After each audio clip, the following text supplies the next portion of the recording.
As 3 técnicas que eu vou te ensinar hoje vão ser café, enferrujar e a intervenção com cera de vela.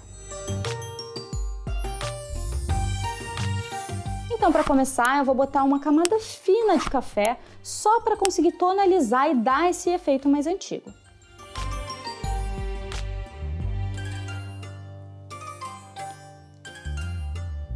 Se eu deixasse assim, eu já conseguiria ter essas manchas que ficariam depois que o café secasse, claro. Mas nesse caso eu vou deixar ele tonalizar toda a foto. Se vocês deixarem de um dia para o outro, o café entra bem na fibra do papel e fica realmente muito interessante. Aqui a gente vai só tonalizar mesmo. É só a gente esperar secar para conseguir esse efeito mais antigo.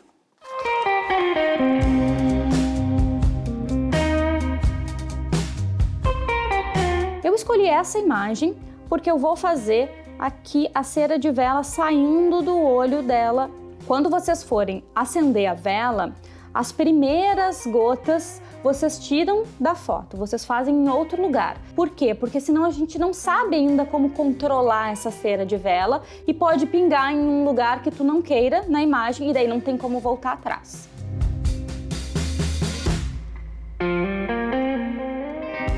É bom esperar secar umas partes para que tu possa fazer o pingo, que se ela ficar sempre molhada, ela não faz o relevo.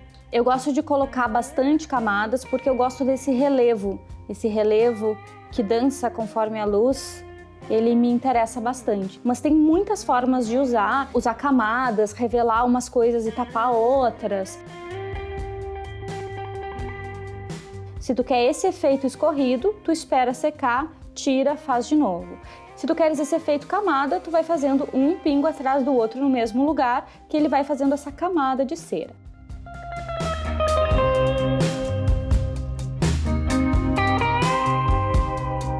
Bom, agora a gente vai falar do enferrujado. No caso dessa imagem que eu trouxe para vocês, o que eu fiz foi colocar uma placa de metal enferrujada com água e sal. O sal ajuda a oxidar mais rápido.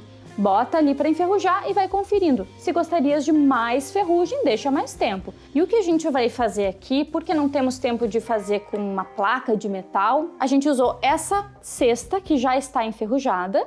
Raspamos com um estilete, mas poderia ser uma faca ou algo que tu tenha na tua casa que consiga fazer esse processo de raspagem. Colocamos num potinho e com uma pipetinha eu vou pintar agora.